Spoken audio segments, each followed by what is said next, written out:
Hello students, welcome back to my channel trigno physics. Chapter number 2 के lecture number 14 and 15 में हमने differentiation के बारे में डिस्कस किया था। उस पर बेसिस हमने कुछ न्यूमेरिकल भी किए थे कि डिफरेंशिएशन को जो है न्यूमेरिकल में कैसे यूज किया जाता है। आज हम अपना एक टॉपिक पढ़ रहे हैं, इंटीग्रेशन। हालांकि डिफरेंशिएशन और इंटीग्रेशन दोनों ही मैथमेटिक्स के टॉपिक हैं, लेकिन इनका यूज होता है फिजिक्स में, इसलिए आपको ये कराए जा रहे हैं। डीपली अगर आपको करना है तो वो तो आपको मैथमेटिक्स में ही करना पड़ेगा, चाहे वो इंटीग्रेशन करना हो चाहे आपको डिफरेंशिएशन करना हो। लेकिन इतना आपको इंटीग्रेशन और डिफरेंशिएशन यहाँ करा दिया जाएगा कि आपको कोई भी न्यूमेरिकल करने में प्रॉब्लम नहीं होगी। तो चलिए आज हम स्टार्ट करते हैं इंटीग्रेशन। अच्छा, इंटीग्रेशन होता क्या है? इंटीग्रेशन जो होता है डिफरेंशिएशन का इनवर्स प्रोसेस होता है। यानी जो हम डिफरेंशिएशन करते हैं उसका अगर इनवर्स किया जाए तो उसी को इंटीग्रेशन बोलते हैं। जैसे देखिए यहाँ पर लिखा हुआ भी है, integration it is the inverse process of differentiation. यानी डिफरेंशिएशन के इनवर्स प्रोसेस को क्या बोलते हैं? इंटीग्रेशन बोलते हैं। डिफरेंशिएशन करने के बाद जो आउटपुट मिलता है उसको डेरिवेटिव बोला जाता है। इंटीग्रेशन को करने के बाद जो आउटपुट मिलेगा उसको इंटीग्रल बोलते हैं। तो देखिए क्या होता है, यहां पर हमने क्या है, if the derivative of capital F x is small F X, यानी एक फंक्शन हमने कंसीडर कर लिया। और फंक्शन कौन सा लिया? Capital F x. उसका डेरिवेटिव हमने एफ एक्स एज्यूम कर लिया। हम यहाँ कोई भी चेंज कर सकते हैं, कोई प्रॉब्लम नहीं है। चाहे हम एफ एक्स को यहाँ ले लें, स्मॉल एफ एक्स को, कैपिटल एफ एक्स को यहाँ ले लें, वो हम कुछ भी ले सकते हैं।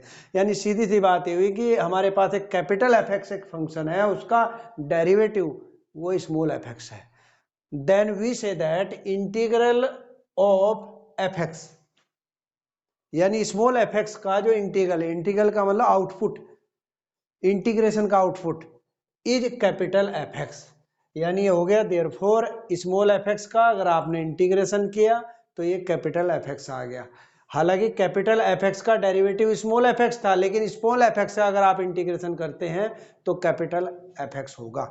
और plus C, where C is integration constant. C एक कॉन्स्टेंट होता है, ये हर क्वेश्चन में ऐड होगा जिसका भी आप इंटीग्रेशन करेंगे। जैसे ये इसका सिंबल है, ये जो है इंटीग्रेशन का सिंबल होता है ये वाला। लेकिन यहां पर हमें वो फंक्शन यूज करना होता है जिसका हमको इंटीग्रेशन करना है। ठीक है, इसका मतलब ये हो गया integration with respect to dx। किसका करना है? एफ एक्स जी एक्स, वो यहां पर पुट कर दीजिए। तो यहाँ यही लिखा हुआ है integration F X D X. क्या बना? Integral of F X with respect to X. ऐसे यहाँ पर F T D T, integral of F T with respect to T. ठीक है, तो ये तो मैंने थोड़ा सा इसका बता दिया है। अब हम कुछ इस पर बेसिस जो है फॉर्मूले देख लेते हैं। जैसे ये है,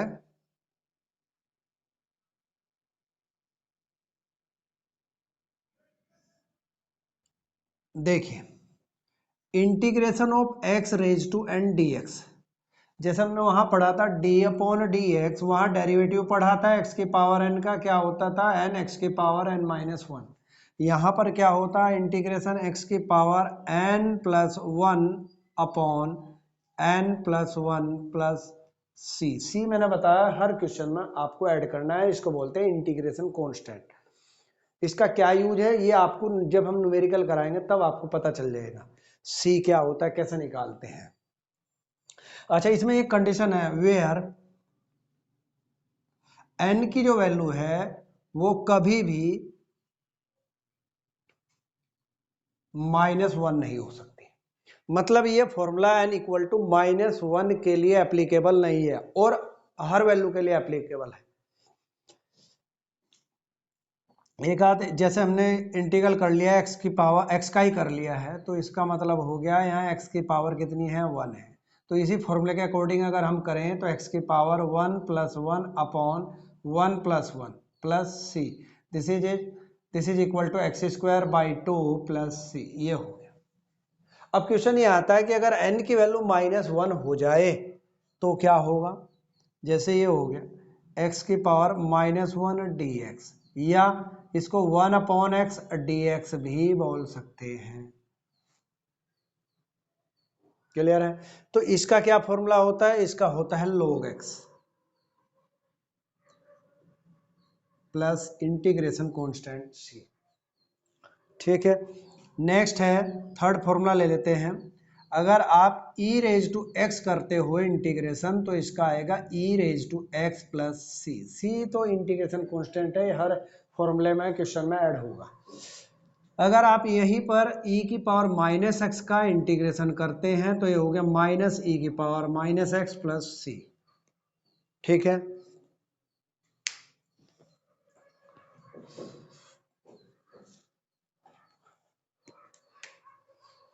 चलिए एक फॉर्मूला नंबर 4 ले लेते हैं। इंटीग्रेशन आप साइन एक्स करते हैं तो इसका इंटीग्रेशन होता है माइनस कोस एक्स प्लस सी। फिफ्थ है इंटीग्रेशन अगर आप कोस एक्स का करते हैं तो इसका होता है साइन एक्स प्लस सी। नेक्स्ट सिक्स्थ है इंटीग्रेशन अगर आप, वैसे तो टेन एक्स कोट एक्स के इंटीग्रेशन ये आपको आगे मिलेंगे, लेकिन मैं अभी वो वाले बता रहा हूं जिनके डिफरेंशिएशन हमने पढ़ ली है। जैसे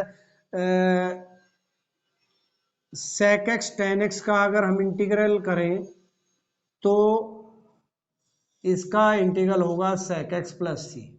देखिए अगर आप देखें सेक एक्स का डेरिवेटिव क्या होता है, अगर हम कहें आपको D upon D X of sec X, तो ये होता है आपका sec X plus sec X tan X, sec X into tan X. लेकिन अगर हम इसका इंटीग्रल करते हैं तो सेक एक्स मिलेगा। नेक्स्ट है सेवेंथ, इंटीग्रल अगर आप करते हो कॉसेक एक्स कॉट एक्स, तो इसका क्या हो जाएगा माइनस कोसेक एक्स प्लस सी। ठीक है, नेक्स्ट ले लेते हैं एट्थ। ठीक है, एट्थ में क्या है, अगर आपको याद हो आपने डी अपॉन डी एक्स पढ़ा था किसका, टेन एक्स का, टेन एक्स का इंटीग्रेशन डेरिवेटिव आपने पढ़ा था सेक स्क्वायर एक्स। लेकिन अगर हम यहाँ पर सेक स्क्वायर एक्स का इंटीग्रल करते हैं तो वो क्या आता है टेन एक्स प्लस सी आता है। ठीक है, आगे आ जाते हैं नाइन्थ। इंटीग्रल अगर हम पढ़ते हैं कोसेक स्क्वायर एक्स का तो ये आएगा माइनस कोट एक्स प्लस सी। ठीक है, नेक्स्ट अगर हम एक फॉर्मूला और देख लें, इंटीग्रल ऑफ टेन एक्स, हालांकि आपके जो है ज़्यादा मैथ में यूज होता है, मैथ में ज़्यादा अच्छे से पढ़ाया जाता है, यहाँ यूज करा देता हूँ। टेन एक्स का होता है लॉग सेक एक्स प्लस सी। 11th अगर हम देखें कॉट एक्स का तो ये होगा आपका, अच्छा इसको एक और भी लिख देते हैं minus log cos x plus c, इसमें भी लिख सकते हैं। ऐसे ही यहाँ पर क्या हो जाएगा ये minus log cosec x plus c, या इसको आप लिख सकते हो log sine x plus c. ये है, ठीक है। तो ये आपको जो है इंटीग्रेशन के मैंने कुछ फॉर्मूले लिखवा दिए हैं। अब हम इन पर बेसिस जो है कुछ एग्जाम्पल कर लेते हैं।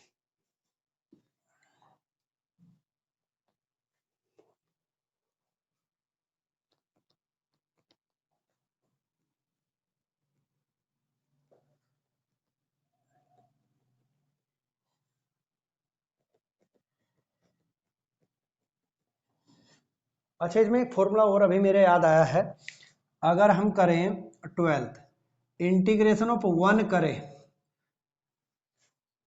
तो इंटीग्रेशन ऑफ वन अगर हम करेंगे तो इसका इंटीग्रेशन x प्लस सी आएगा।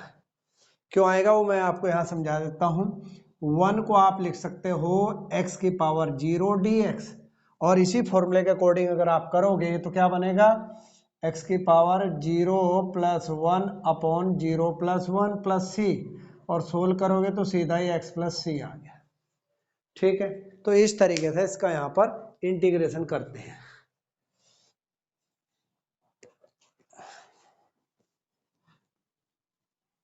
चलिए अब मैं कुछ न्यूमेरिकल करवा दूं आपको, एग्जाम्पल सॉरी।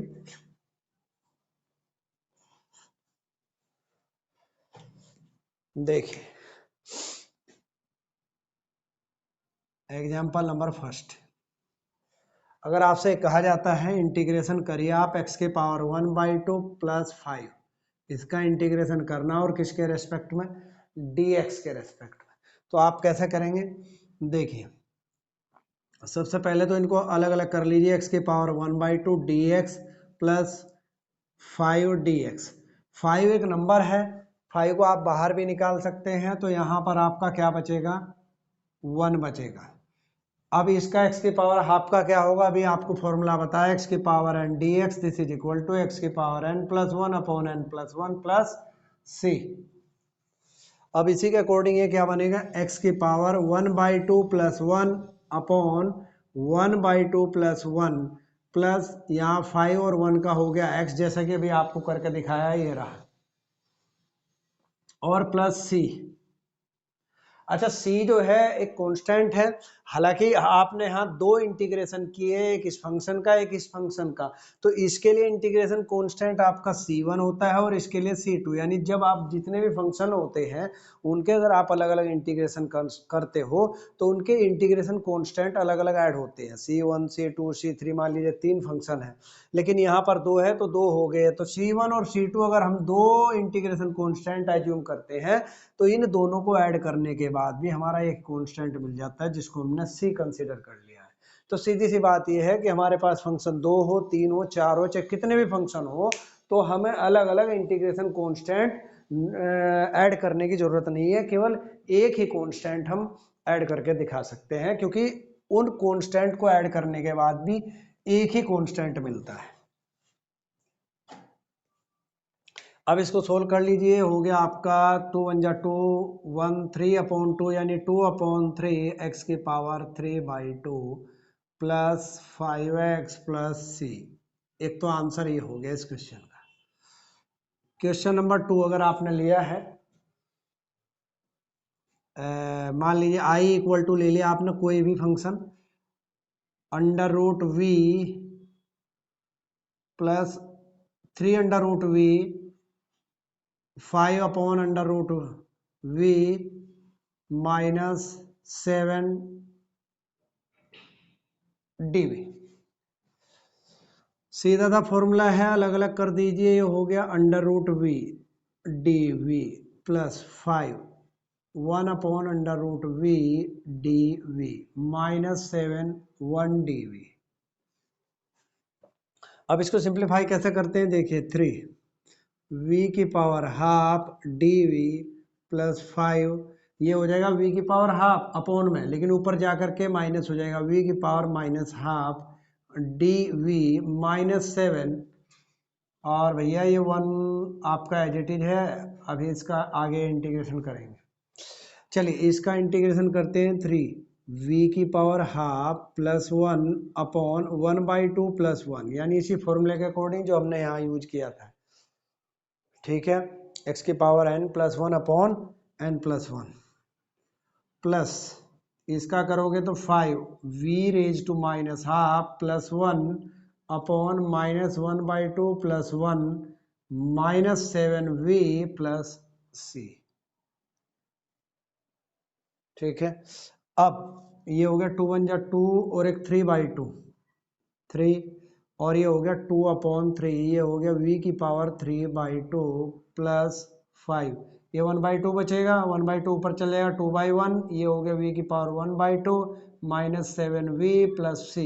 इसको सोल्व करिए, 3 से 3 कैंसिल आउट, 2v की power 3 upon 2 plus 10 under root v भी लिख सकते हो आप इसको, माइनस 7v प्लस c। ठीक है, तो ये आपके एग्जाम्पल जो है एग्जाम्पल नंबर 2 हो गया है।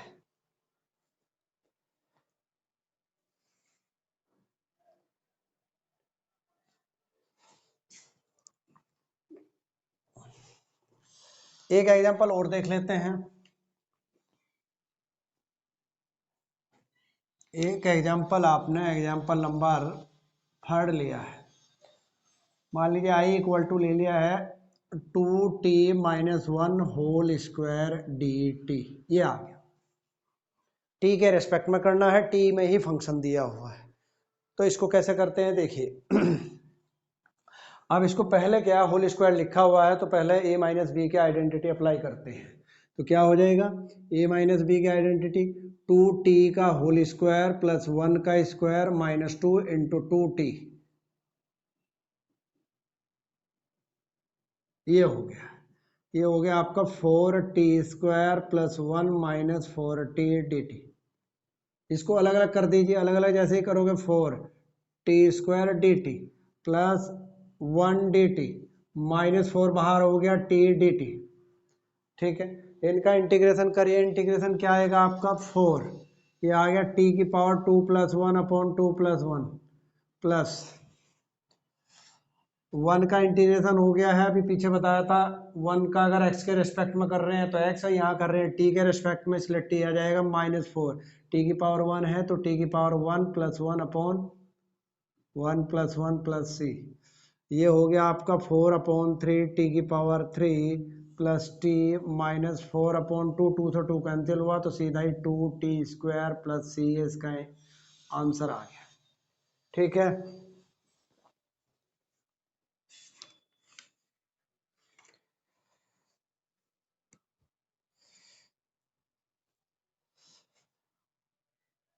चलिए तो ये एग्जाम्पल 3 हो गए हैं। तो अब मैं जो हूँ सोच रहा हूँ कि इस इंटीग्रेशन को न्यूमेरिकल्स में, यानी फिजिक्स के न्यूमेरिकल में हम कैसे अप्लाई करते हैं। कल जो है 2-4 न्यूमेरिकल जो है हम इंटीग्रेशन पर बेस कर लेंगे। तो आज की वीडियो में इतना ही। प्लीज़ मेरे इस चैनल को लाइक करिए, सब्सक्राइब करिए, सपोर्ट करिए। Thank you.